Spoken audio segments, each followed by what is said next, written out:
What's up guys, it's Lord of the Cubes, and today I'm going to explain what this is and why I designed it. So first, we're going to start off with a bit of background information.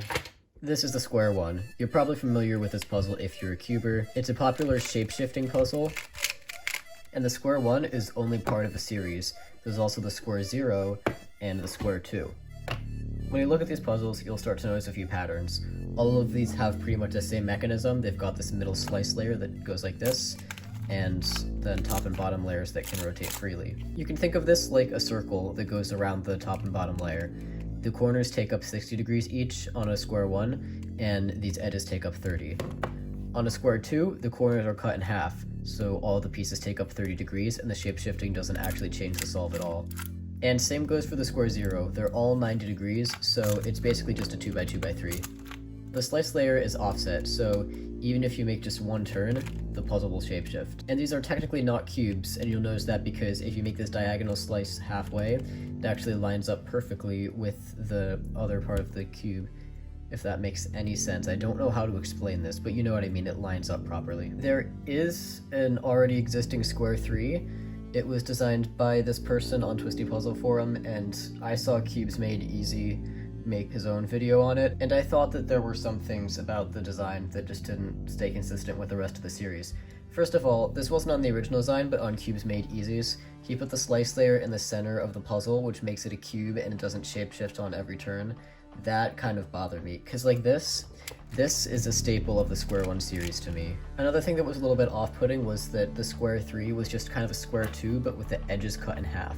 Now that made for 15-degree pieces that were very thin. It didn't really follow the pattern that the Square-1 series has had, where like on the Square-1, this corner here, this is in one piece. On the Square-2, it's split into two pieces. And as for the Square-0, you can't really do much more to change the corners other than merging it with the adjacent edges, which is what happened here. So theoretically, you've got one piece corners, two pieces of corners. If you took a Square-1 and split these corners into three pieces each, being 20 degrees, that's what the Square-3 would be. So that's actually exactly what I did. And here's the final product. This is the first puzzle I have ever designed, so happy that it came out and is actually able to turn well. Now, first thing I should probably address is the color scheme. Most Square-1s come with a standard cube scheme, but many speed Square-1s will have black caps that you can replace them with, because the white and the yellow sides can only really interact with each other. They can only like touch each other, and it's not too easy to tell the difference in certain lighting. So I just figured that if I replaced white with purple, it would be a lot easier to tell the difference, and I would say I succeeded in that. Other than that, it just has the normal cube scheme.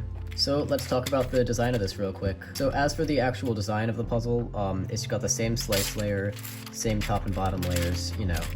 The slice layer is offset, so it shapeshifts, which is nice. If you take a look at the top layer and put it next to a Square-1, you will see the edges are still 15 degrees, but these 60-degree corners have been split into three 20-degree parts, which will make for some interesting shape-shifting. The slice layer turns a lot better than I thought it would, but the top and bottom, I had to leave them a lot, but now they're going pretty well. As you've probably been able to notice, it's very rattly, and that is because of clearances. I put too much clearances on the top and bottom layers of this puzzle. And I talked about this on Discord, and the response I got was pretty much everyone does that with their first puzzle, don't worry about it. I'm gonna put this into a checkerboard because I'm running out of things to do with this video.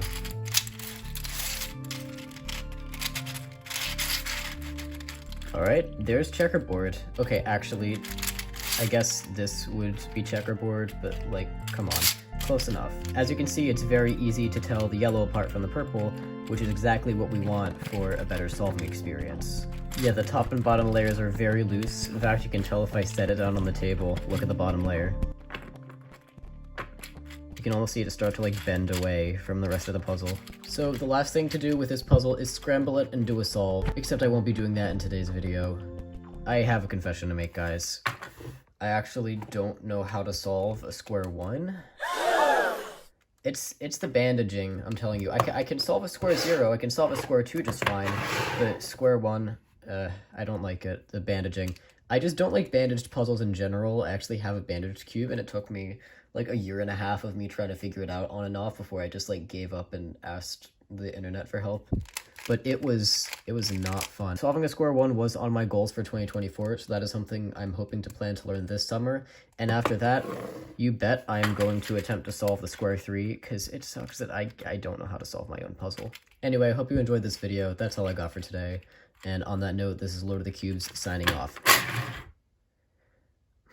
This is a terrible puzzle to spin.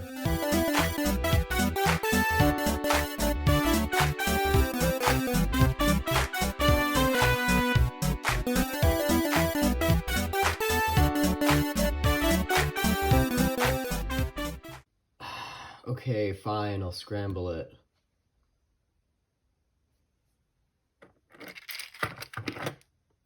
I'm gonna regret this.